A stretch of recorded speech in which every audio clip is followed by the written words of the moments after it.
Hello मेरे प्यारे बच्चों, welcome back to your fun learning class Shagun explains. आज हम साइंस पढ़ने वाले हैं और साइंस का जो आज का हमारा टॉपिक है वो बहुत इंपॉर्टेंट टॉपिक है। तो मेरी आपसे रिक्वेस्ट है, आप आज का मेरा ये जो क्लास है, वीडियो है, वो एंड तक ज़रूर देखें और बहुत ध्यान से समझें। तो चलिए आज की क्लास स्टार्ट करते हैं। हमारा जो आज का टॉपिक है उसका नाम है स्टेट्स ऑफ मैटर।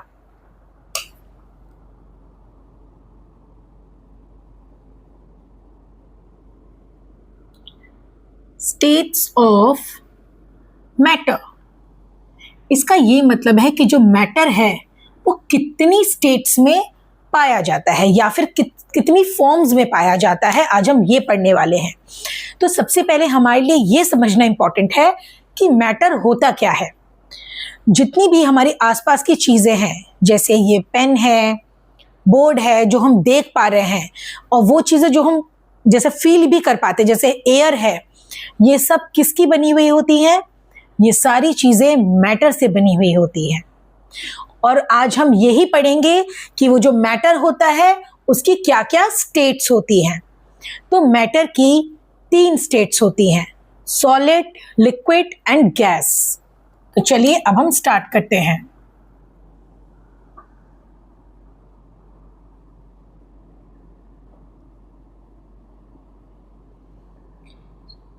पहली है सॉलिड, दूसरी है लिक्विड और तीसरी है गैस। ये सॉलिड, ये मैटर की 3 स्टेट्स होती हैं। जितनी भी हमारे आसपास की चीजें हैं, आप वो देखेंगे कि वो इन तीनों स्टेट्स में ही हमारे आसपास होती हैं, ठीक है। और जो मैटर होता है ना, वो किस चीज से बनता है, ये भी बहुत इंपॉर्टेंट बात है कि जो मैटर होता है वो किस चीज से बनता है। मैटर बनता है छोटे छोटे पार्टिकल्स को जोड़कर। जैसे एक एग्जांपल हम ले सकते हैं, एक ग्लास में अगर हम 1 स्पून चीनी डालें और अगर हम उसको उसमें डिसॉल्व करें, पानी के अंदर चीनी को, तो आप देखेंगे थोड़े टाइम बाद क्या हुआ, जो चीनी थी वो पूरी तरीके से पानी में डिसॉल्व हो गई। लेकिन पानी में क्या चेंज हो गया? पानी मीठा हो गया। तो इसका ये मतलब है कि जो चीनी के छोटे छोटे पार्टिकल्स थे वो पानी में डिसॉल्व हो गए। चीनी टूटकर छोटे छोटे पार्टिकल्स में बिखर के पानी में डिसॉल्व हो गई और पानी को मीठा कर दिया। तो यही होता है मैटर। मैटर किस चीज से बनाता होता है? छोटे छोटे पार्टिकल से मिलकर मैटर बनता है। या फिर हम इजी लैंग्वेज में हम ये भी समझ सकते हैं, जिस तरीके से आप बिल्डिंग ब्लॉक्स खेलते हैं, छोटे छोटे ब्लॉक्स को जोड़कर आप एक शेप बनाते हैं, वो ही मैटर होता है। मैटर छोटे छोटे पार्टिकल से बनकर मिलकर बनता है। तो चलिए अब हम पहले स्टेट ऑफ मैटर की बात करेंगे, जो है सॉलिड। सॉलिड क्या होता है? सॉलिड मैटर का एक वो स्टेट है जो कैसा होता है? बहुत ठोस होता है, सॉलिड होता है। इसमें क्या खासियत होती है? ये जो सॉलिड होता है ना, इसके जो पार्टिकल्स होते हैं, मैंने आपको बताया था ना मैटर पार्टिकल से मिलके बना होता है। तो जो सॉलिड के जो पार्टिकल्स होते हैं ना, वो कैसे होते हैं? वो इस तरीके से पैक्ड होते हैं, ऐसे। जितनी भी सॉलिड चीजें हैं हमारे आसपास, उसके जो पार्टिकल्स होंगे वो इस तरीके से एकदम क्लोजली पैक्ड होते हैं आपस में। इसीलिए जो सॉलिड चीजें होती हैं वो अपनी शेप चेंज नहीं करती, क्योंकि उसकी पार्टिकल्स कैसे होते हैं? एकदम क्लोजली पैक्ड। इसको हम एक एग्जांपल से ऐसे भी समझ सकते हैं। मानिए एक बस है, उस बस में 100 लोग आ सकते हैं, लेकिन हमने उसमें 150-200 लोग अंदर बस में भेज दिए। एकदम स्पेस नहीं है, सब लोग आसपास खड़े हो रखे हैं और बिल्कुल भी चलने की, फिरने की, मूवमेंट की कोई जगह ही नहीं है, ऐसे हिलने की भी जगह नहीं है बस में। तो यही हाल होता है सॉलिड के पार्टिकल्स में। उनके पास बिल्कुल भी मूव करने की स्पेस है ही नहीं, वो बिल्कुल भी मूव नहीं कर सकते। इसीलिए जितने भी सॉलिड चीजें हमारे आसपास होती है उनका शेप चेंज नहीं होता, ना ही उनका वॉल्यूम चेंज होता है। वॉल्यूम मतलब वो कितनी मात्रा में है, वो भी चेंज नहीं होगा। ना शेप चेंज करेगा सॉलिड, ना ही वॉल्यूम। क्यों? क्योंकि उनके जो पार्टिकल्स होते हैं, सॉलिड के जो पार्टिकल्स हैं, वो आपस में एकदम क्लोजली पैक्ड होते हैं, उनके पास मूवमेंट के लिए जगह होती ही नहीं है। और सॉलिड के क्या क्या एग्जाम्पल्स आप हम ले सकते हैं? सॉलिड क्या क्या चीजें होती हैं? बहुत सारी चीजें, जितनी भी हमारे आसपास मैक्सिमम जो चीजें हैं वो सब सॉलिड है। जैसे ये बोर्ड, ये पेन, वॉच, टेबल, चेयर, ये सब क्या है? ये सब सॉलिड है। ये सब स्टेट्स ऑफ मैटर की कौन सी कैटेगरी में आती हैं? सॉलिड में, क्योंकि ना तो ये अपनी शेप चेंज करती हैं और ना ही अपनी वॉल्यूम चेंज करती है। हाँ, शेप चेंज हम तब कर सकते हैं अगर हम उस पर एक्सटर्नल फोर्स अप्लाई कर दें। सपोज ये पेन है, अगर मैं इसको जोर से मोड़ दूं, आगे फोर्स अप्लाई करके मोड़ दूं, तो हम इसका शेप चेंज कर सकते हैं, लेकिन ये खुद से अपना शेप चेंज नहीं करेगा। चलिए, तो अब बढ़ते हैं अपने सेकेंड स्टेट्स ऑफ मैटर की तरफ, जो है लिक्विड। लिक्विड क्या होती हैं? जितनी भी हमारे आसपास आप देखते हैं जो तरल पदार्थ है, बहने वाले पदार्थ जो आसानी से बह जाते हैं, उनको बोलते हैं लिक्विड। लिक्विड जैसे कि पानी, दूध, जूस, ये सारी चीजें क्या हैं? ये सब लिक्विड फॉर्म में होती हैं। ये मैटर की कौन सी फॉर्म है? Liquid form. ये सब मैटर से मिलकर बनता है। तो अब हम लिक्विड की जो पार्टिकल्स हैं वो किस तरीके से होते हैं? अगर हम सॉलिड और लिक्विड को आपस में कंपेयर करें तो लिक्विड के पार्टिकल्स कैसे होते हैं? लिक्विड के पार्टिकल्स ना थोड़े थोड़े दूरी पे होते हैं, इस तरीके से होते हैं लिक्विड में पार्टिकल्स।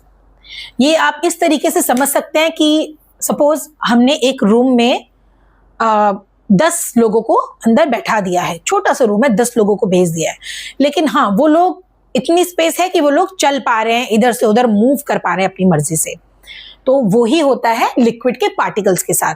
लिक्विड के पार्टिकल्स के बीच में थोड़ी सी स्पेस होती है, तो वो क्या कर पाते हैं? वो मूव कर पाते हैं, इधर से उधर वो मूव कर पाते हैं।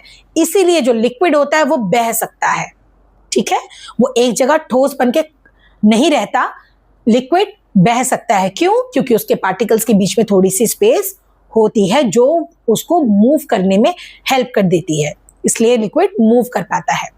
ठीक है, और लिक्विड की ना सॉलिड की तरह एक खास बात होती है कि जो लिक्विड होता है वो भी अपना वॉल्यूम खुद से चेंज नहीं करता।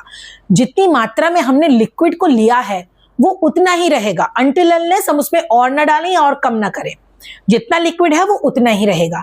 लेकिन लिक्विड की ना कोई भी फिक्स्ड शेप नहीं होती। सॉलिड की तो फिक्स्ड शेप होती है, वो मैं अभी हमने डिस्कस किया है, लेकिन लिक्विड की फिक्स्ड शेप नहीं होती। फॉर एग्जाम्पल, अगर मैं एक ग्लास पानी लेती हूँ, ग्लास के अंदर वो पानी डालती हूँ और वही पानी मैं एक बॉटल में डाल देती हूँ, तो पानी तो उतना ही रहेगा, एक ग्लास। ठीक है, यानी कि लिक्विड का वॉल्यूम तो उतना ही है, एक ग्लास, लेकिन उसने अपनी शेप चेंज कर ली। अब वो बॉटल की शेप ले ली लिक्विड ने। अगर वही बॉटल का पानी मैं टब में डाल दूं तो क्या होगा? वॉल्यूम तो वही है, एक ग्लास पानी ही है उसमें, लेकिन उसने अपनी शेप चेंज कर ली है टब के हिसाब से। तो लिक्विड की क्या खासियत होती है? लिक्विड अपना शेप चेंज कर लेता है कंटेनर के हिसाब से कि कौन से कंटेनर में लिक्विड रखा गया है, लेकिन लिक्विड अपना वॉल्यूम चेंज नहीं करता। लिक्विड का वॉल्यूम फिक्स्ड रहता है, लेकिन शेप फिक्स्ड नहीं रहती। और सॉलिड में वॉल्यूम भी फिक्स्ड रहता है और उसकी शेप भी फिक्स्ड रहती है। आई होप आपको सॉलिड और लिक्विड क्लियर हुआ होगा। अब हम बात करते हैं गैस की। गैसियस स्टेट कौन सी होती है? ये जो गैस के जो पार्टिकल्स होते हैं ना, आप ये समझ लो कि ये बहुत नॉटी हैं, ये किसी की नहीं सुनते, बहुत नॉटी हैं। ठीक है, और इनके पार्टिकल्स बहुत दूर दूर होते हैं, इस तरीके से। इसको हम ऐसे भी सोच सकते हैं, एक बहुत बड़ा प्लेग्राउंड है और उसमें 3 बच्चे हैं, बहुत बड़ा प्लेग्राउंड है, 3 बच्चे, और वो अपनी फुल स्पीड से भाग रहे हैं। कोई कहीं जा रहा है, कोई कहीं, जहां उनकी मर्जी है वो वहां दौड़ रहे हैं, उनको रोकने वाला कोई भी नहीं है। यही हाल होता है गैस के पार्टिकल्स का। वो क्या करते हैं? वो अपनी मनमर्जी के मालिक है, जहां उनका मन करता है वो वहां जाते हैं, जहां उनको स्पेस मिलती है वो वहां चले जाते हैं। ठीक है, तो ये होता है गैस के पार्टिकल्स। और जो गैस के पार्टिकल्स होते हैं ना, उनका ना तो फिक्स्ड शेप होता है, ना ही फिक्स्ड वॉल्यूम होता है, कुछ भी फिक्स्ड नहीं होता उनमें। ठीक है, वो जो करते हैं वो अपनी मर्जी से करते हैं। अच्छा, एक एग्जाम्पल के साथ हम समझ सकते हैं, अगर मैं यहाँ पर परफ्यूम स्प्रे करती हूँ, यहाँ खड़े होकर मैंने परफ्यूम स्प्रे किया, लेकिन जो दूर बैठा है थोड़ी देर के बाद उसको भी उसकी फ्रेग्रेंस आएगी। क्यों? क्योंकि जो पार्टिकल्स थे वो हवा में फ्लोट होकर जहां जहां उनका मन करता है, जहां जहां उनको स्पेस मिलती है वहां चले जाते हैं, फ्लोट होकर वो वहां तक पहुंच गए और उनको फ्रेग्रेंस आई। तो यही होता है गैस के पार्टिकल्स के साथ, उनको जहां मन करता है वो वहां जाते हैं, उनका ना तो कोई फिक्स्ड शेप होता है ना ही फिक्स्ड वॉल्यूम होती है। और एक और एग्जाम्पल के साथ हम इसको समझ सकते हैं, अगर हम एक बलून में उसको खूब हवा उसके अंदर ब्लो करके एक बलून फुलाते हैं तो हम थोड़ी देर के लिए उस बलून के अंदर उस हवा को रख सकते हैं। उसके बाद जैसे हम उस बलून को खोलते हैं तो हवा कहाँ चली जाती है, पूरे में वो मिक्स हो जाती है, हमें दिखती भी नहीं है ना। तो जो गैस के जो पार्टिकल्स होते हैं वो क्या करते हैं, अपनी मनमर्जी से जहां मन करता है वहां जाते हैं, बहुत नॉटी है, वो किसी की नहीं सुनते। तो गैस का ना तो फिक्स्ड शेप होता है ना ही फिक्स्ड वॉल्यूम। ठीक है, तो कौन कौन सी गैस हो सकती है हमारे आसपास? जैसे ऑक्सीजन है जो हम इनहेल करते हैं, कार्बन डाइऑक्साइड है जो हम एक्सहेल करते हैं, बाहर छोड़ते हैं कार्बन डाइऑक्साइड। ये सब गैसेस हैं जो हमें दिखती नहीं है, लेकिन यस वो स्टेट्स ऑफ मैटर है क्योंकि वो स्पेस ऑक्यूपाई करते हैं। ठीक है, तो आई होप मैं आज आपको बहुत अच्छे से स्टेट्स ऑफ मैटर समझा पाई हूं और आपको बहुत अच्छे से समझ में आया होगा। तो कितने तरीके के स्टेट्स ऑफ मैटर हैं? 3, solid, liquid and gas. Solid की fixed shape and fixed volume होती है, लिक्विड की फिक्स्ड वॉल्यूम होती है लेकिन फिक्स्ड शेप नहीं होती, और गैस ना तो फिक्स्ड वॉल्यूम ना ही फिक्स्ड शेप। तो बस आज के लिए इतना ही, तो मिलते हैं नेक्स्ट वीडियो में एक और इंटरेस्टिंग टॉपिक के साथ। तो तब तक के लिए bye bye, take care and keep learning. Thank you for watching.